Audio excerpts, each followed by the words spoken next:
Welcome to Degentalk number 2 Super Bowl edition. Today we're going to go over some of the Super Bowl line movements, prop bets.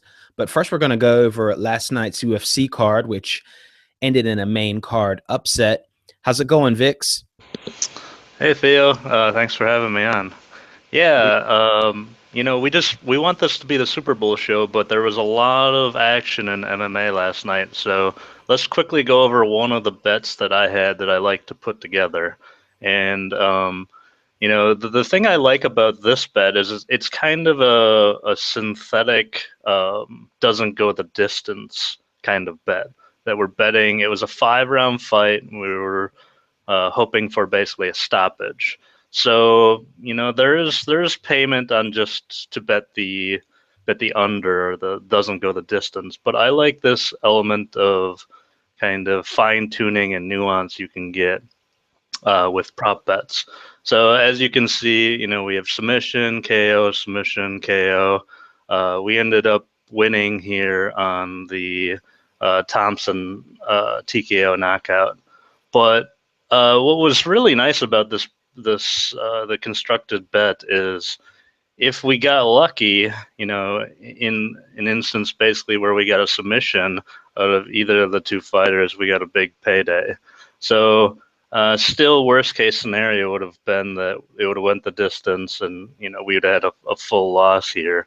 But if any of these hit, we were getting paid, and then we had big payouts on, especially a Thompson submission. Right. Um, so that was just kind of a recap of some of that MMA main event card last night. Yeah, definitely. And that was also a 5 round fight. So, you do have the chance, a longer chance for someone to finish it than you would a 3 round fight. So I think that does play into a strategy like that. Of course, it depends on the fighters. But yeah, that's an interesting one. I was surprised Thompson, won. But yeah, I did hit it when the odds went up to I think like 3.2, 3.4, something around there.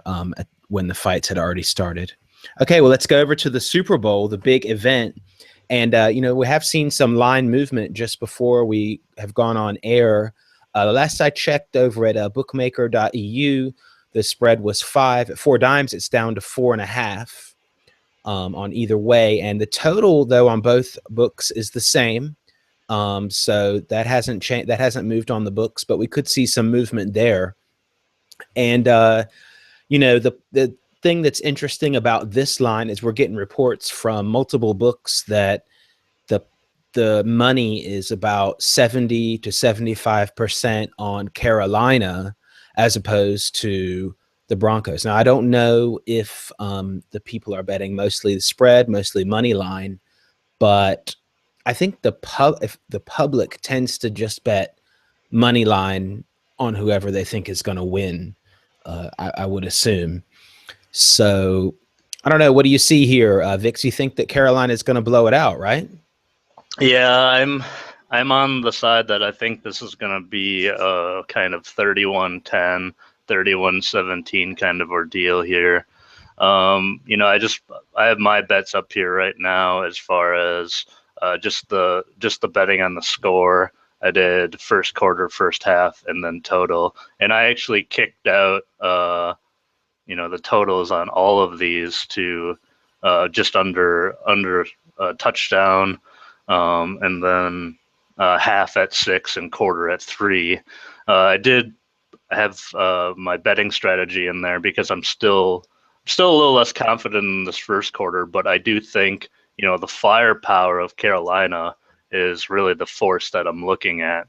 And I know Denver has great defense, but I just think they're outmatched in this scenario. Last week Denver, sorry, 2 weeks ago during the AFC Championship, Denver was able to really rattle Brady, but Brady, more or less sits in the pocket.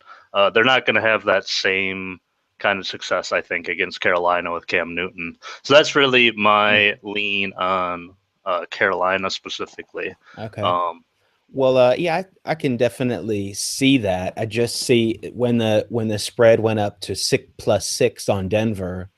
I could see that as definitely having value. Of course, you could hedge that on a live bet, but Denver plus 6 and above, I like that. Now 5, 4, I don't know, but I'm more confident in the first half bet you've got up there than the full game, because we've seen how Carolina does it sometimes, where they get in a big lead and then the rest of the game they kind of sit back, kind of like how some NBA teams we watch do. They get ahead and then they get a good lead, and then it just kind of, they ride it and they still win, but the game is a lot closer than you would have thought in the first quarter. Or in the first half. So we could see that. I definitely do agree with your prop there, the field goal prop. What is that? Over 44 and a half yards, definitely. I don't have it up right now, but I would also take the that's not on Tyus's list, but there's also one field goal under 22 and a half, I believe. So basically someone's going to make a red zone field goal. I'll take that too. And there's also another one. It's a little wilder, but it pays well, and that is 2-point conversion attempted. Doesn't have to be converted. So I guess that's more for a closer game.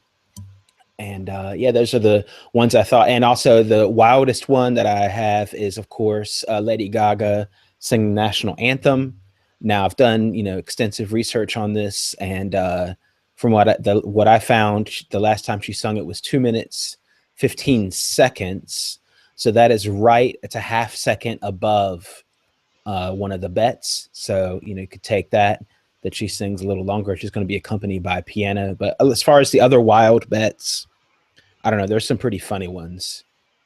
Is Beyonce going to show her cleavage? Are they going to show John Elway over 2.5 times? I don't know. There's some pretty wild ones. Have you noticed any other wild ones?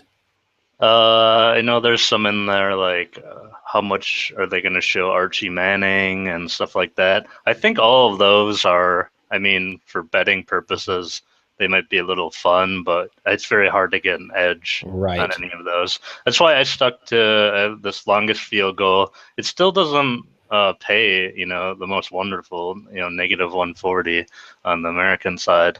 So I was, right before we came on, I was looking at Kyle Hunter posted this free Super Bowl pick, and I think he actually makes a pretty good case for this Cam Newton under 32. He mentions that in the last 3 games he hasn't attempted over 28 passes. This fits the narrative that I'm saying, that Carolina is going to get a big lead, and then they're gonna kind of coast. So that supports that, and then the no score in the first 6:30 of the game could act as a hedge to my first quarter bet Carolina. So Okay. I actually will probably add these two. I like that. That's a nice hedge there. So I'm going to reload the page, just see if there was any line movement since we've been talking. But I think around now is when it's going to start to move. No, I got Bookmaker at 5, and I'm sure 5 times is at 4.5 then. So yeah, those are some good ones. I mean, I think that the books make a lot of money on all these strange props, and maybe some of the media outlets is just leading the public to the slaughter on some of these crazy bets. But people can do what they want and they can decide for themselves. On this list that Tyus has, go back to that. I like this one. Carolina first red zone enter. That also that goes along the narrative of Carolina being really aggressive, and he doesn't have it on his list. Denver first missed field goal. I'm sure that pays pretty well, so that's a little bit more risky, but depending on how that pays, I'll have a look at that one. But yeah, I think that the field goal over 44 like that. I also like the field goal under 22 and a half for this one. So it should be interesting. Let's see. So if Denver moves to +7, would you consider that, or are you just totally on the Carolina side? I've been pretty heavily on the Carolina bandwagon. Mostly what I'll be looking at now is, other than probably adding a couple of those prop bets, mostly I'm going to wait for the game to start and then look to do some live betting. Ideally for me, as the way I have it set up to do a great live bet. I would like my narrative to play out where Carolina gets off to a really, lightning bolt start. It's like 21-0 first quarter, and then I can start to maybe leg into Denver having kind of a little bit of a comeback into the second half. So that's where I'd be looking at the live bet, where it gets really lopsided, very much so like trading when you see, kind of stupid like activity. There's an opportunity there to try and counter trade it. So that's really what I'm going to be looking at now. Most of my bets are placed. I'll wait for the game to start and then focus on the live bets. Yeah, definitely. I'm just watching the lines, and if there's some over exuberance on Carolina's side on the spread. Now we've seen actually the line move from near now from I think it started at 3.5 or 4 sometime last week, and then we saw it as much as +6 on Denver, and now it's down to +4.5. So I don't know. Maybe we see some money come in on Carolina now, and it goes back up really crazy to +7. But I guess the most members of the public are placing their bets around now and later, and we'll see if the public is going to move the line around or not. And otherwise, yeah, definitely. And the live bets, if we're gonna see something really stupid like Carolina +14. All right. Well, thanks for watching. Check us out in the links in the description. You can check us out in the Telegram group, and talk to you next time.